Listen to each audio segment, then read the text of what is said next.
What if the fate of the entire world was decided not by leaders, ideologies, or weapons, but by geography itself? What if mountains, plains, rivers, and railways quietly shaped wars, empires, and global power for centuries, long before modern politics even existed?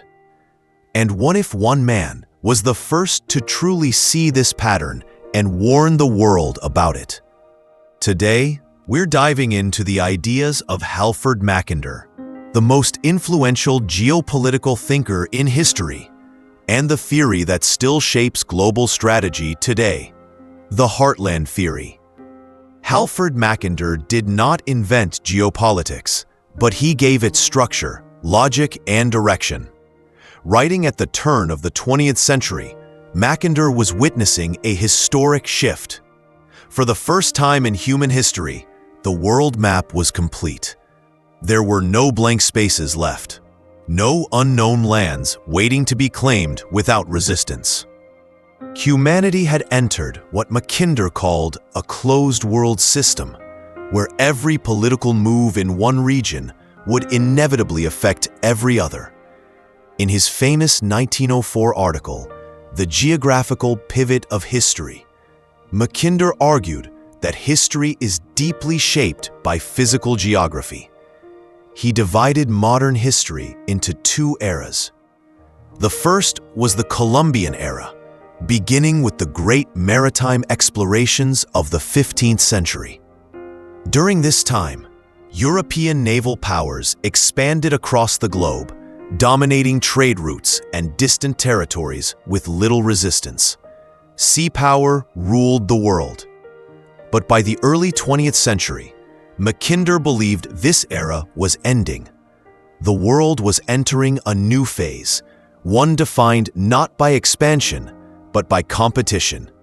With all land claimed and borders fixed, power would now depend on efficiency, mobility, and control over strategic regions.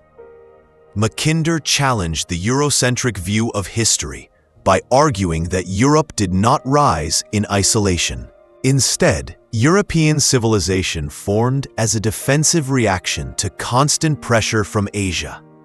For centuries, nomadic tribes from the Eurasian steppes, Huns, Mongols, Avars, Magyars, swept westward, destabilizing settled societies. These invasions forced European peoples to unite, defend, and eventually form nation-states. At the center of this dynamic stood Russia. Mackinder identified Russia as the key to understanding Eurasian history. Geographically, Russia was divided between dense northern forests and vast southern steppes. The steppes acted as a natural invasion highway from Central Asia into Europe.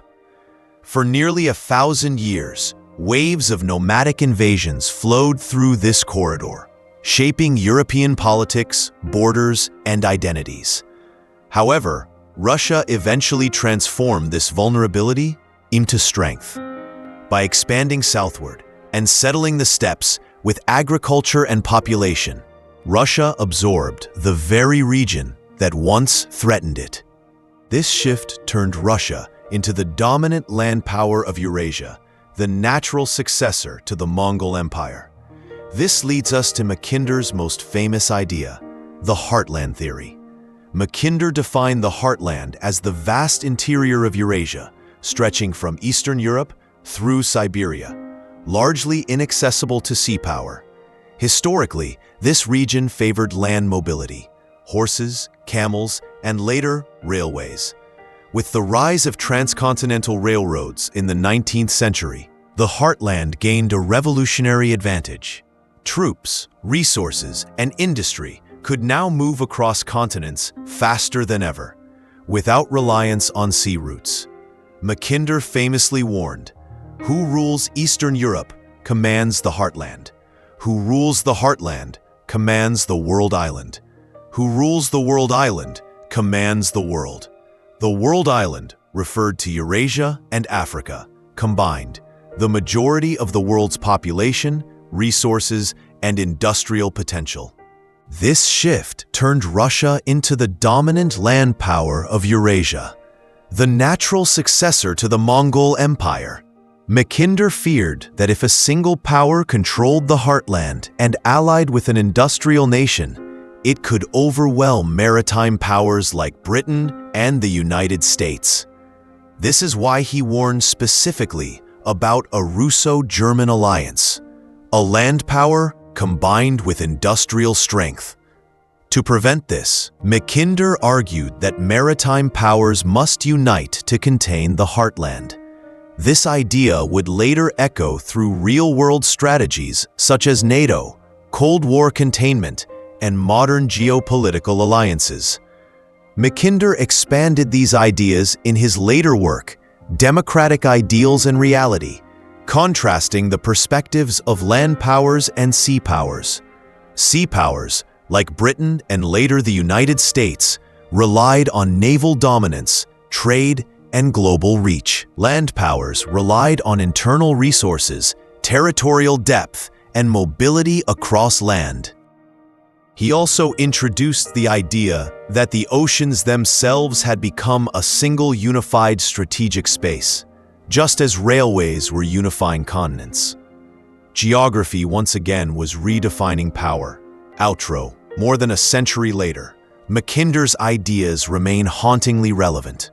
From NATO expansion to conflicts in Eastern Europe, from railways to energy corridors, the struggle between land power and sea power continues to shape our world. Mackinder didn't create this reality, but he was the first to truly understand it.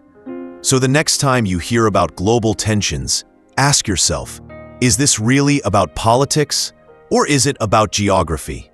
Thank you for watching. If you enjoyed this deep dive into real geopolitics, don't forget to subscribe, support the channel, and share this video. Because understanding the world begins with understanding the map. Could the United States annex part of Canada? Not by force. Not by pressure. Not by empire. Those days are gone. But by choice? By economic desperation? By political alienation? By a province that feels unheard enough to walk away? That's not impossible. That's not even unlikely. That's plausible. The real question isn't whether Alberta could join the United States. The real question is this: what happens when a nation stops listening to the people who power it? Because maps don't change when borders weaken. Maps change when loyalty does. Like and subscribe for more deep dives, because in Global Brief, a line between impossible and inevitable is thinner than you think.